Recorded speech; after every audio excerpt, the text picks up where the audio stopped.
이 프로그램은 12세 미만의 어린이가 시청하기 부적절하므로 보호자의 시청 지도가 필요한 프로그램입니다.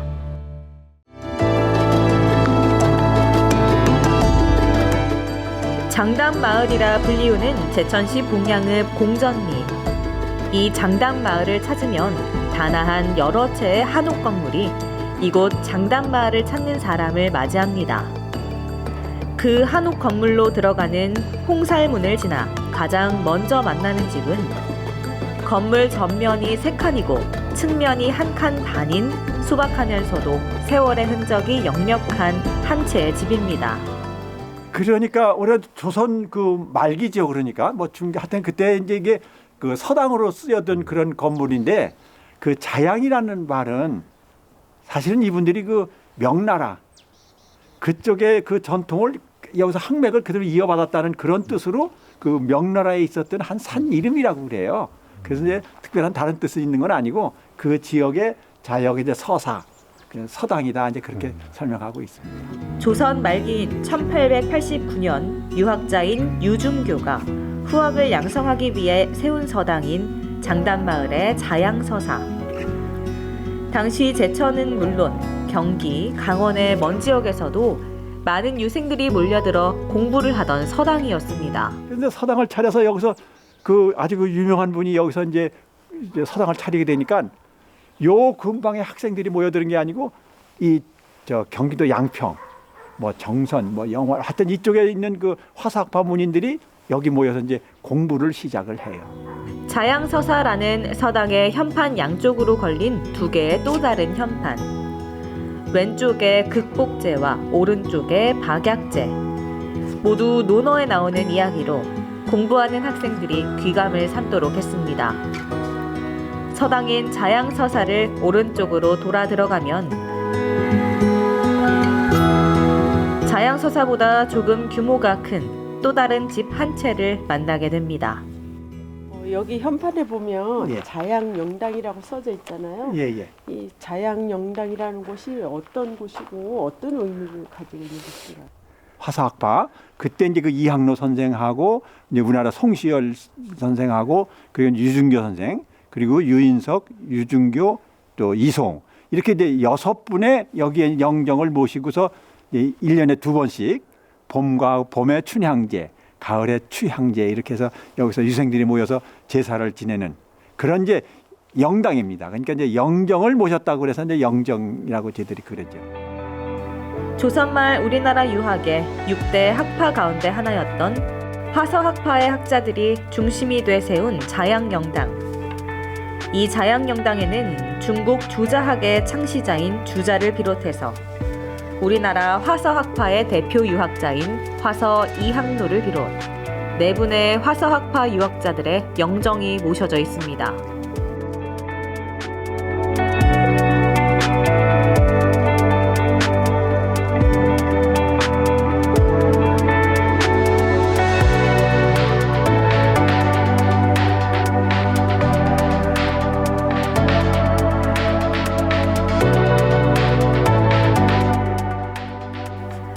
이들 유학자 가운데 이곳 자양영당에서 가장 관심을 끄는 유학자는 다름 아닌 의암 유인석 선생. 유인석 선생님이 춘천인 분인 걸로 알고 있거든요. 맞습니다. 예. 근데 춘천 분이신데 어떻게 여기 제천하고 관련이 있으신지. 유중교 선생님이 먼저 들어오셨어요. 근데 이거 들어오게 된 동기가 이제 그 춘천에서 그 화사학회 내에 그 학문 쪽으로 좀 이렇게 갈등이 있었던 것 같아. 그래서 유중교 선생이 그럼 자기가 나가겠다고 그래서 이제 스스로 나오셔서 그때면 나귀를 타고 오셨다고 그래요. 그 나귀를 타고 오셔서 자리를 잡은 게 바로 여기입니다.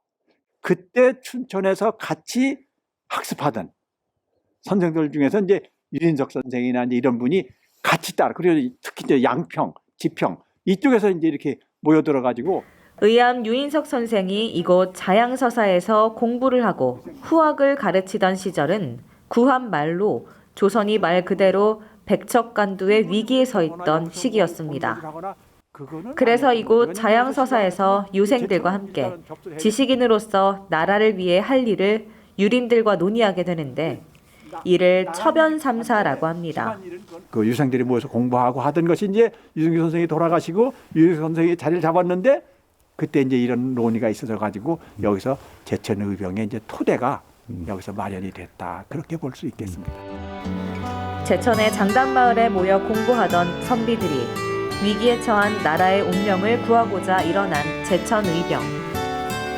1895년 11월 원주 안창리에서 의병을 일으켜 바로 제천을 점령하고 다음 해인 1896년 5월 제천에서의 남산 전투까지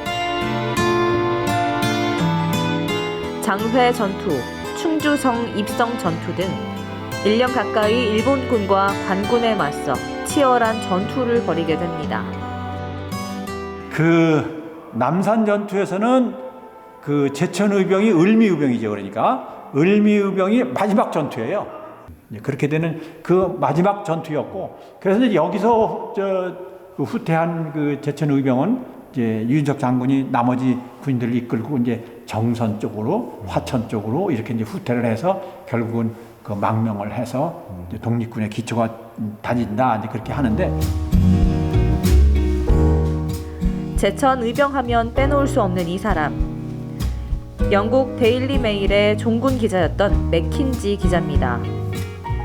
맥킨지 기자는 제천 의병의 활약상을 여러 장의 사진과 의병과의 인터뷰로 남겼습니다. 맥킨지 기자가 찍은 사진이 그 의병을 나타내는 사진에 거의 주류를 이루고 있어요. 근데 그 사진 중에 제가 어떤 책에서 보니까 요 사진은 확실히 제천 의병이다라고 이렇게 얘기해 주는 사람이 있어서 제가 아주 반갑게 생각을 하고 있는데, 하여튼 그때 그 맥켄지 기자가 찍은 사진이 그때를 지금 시대에 돌아볼 수 있는 아주 유일한 그 귀한 자료로 지금 활용하고 있습니다. 맥킨지 기자는 1907년 8월 제천의 모습을 보고 그에 져서 조선의 비극에서 이제 제천은 지도 위에서 싹 지워져 버렸다고 당시의 상황을 증언하고 있습니다. 그 어느 날 그 제천 의병한테 이게 승산이 없는 이 전투에, 싸우면서 죽을 게 뻔한 전투에 왜 이렇게 있느냐, 왜 싸우느냐, 그냥 돌아가는 게 어쩌냐, 이렇게 한번 그 의증을 떠보는 질문을 했더니 그 노예로 그냥 이렇게 사는 것보다는 그래도 싸우다 죽는 편을 나는 선택하겠다고 제천 의병이 이렇게 강력하게 얘기하는 것을 들었다고 그 맥켄지 기자가 쓰고 있는 것을 보면은 정말 가슴이 뭉클합니다. 구한말 대표적인 의병 부대로 여러 차례 전국적인 의병 항쟁을 주도했고 또 가장 오랫동안 저항했던 제천 의병. 물론 처음에 시작할 때는 유생들이 준비를 했다고 그러지만 평민들이 협조하지 않았으면은 의병이 성공할 수도 없고, 또 그보다 여기에 관련이 없는 것 같은 부녀자들이나 일반인들의 협조가 없으면은 의병이 여기서 유지할 수가 없었을 거예요.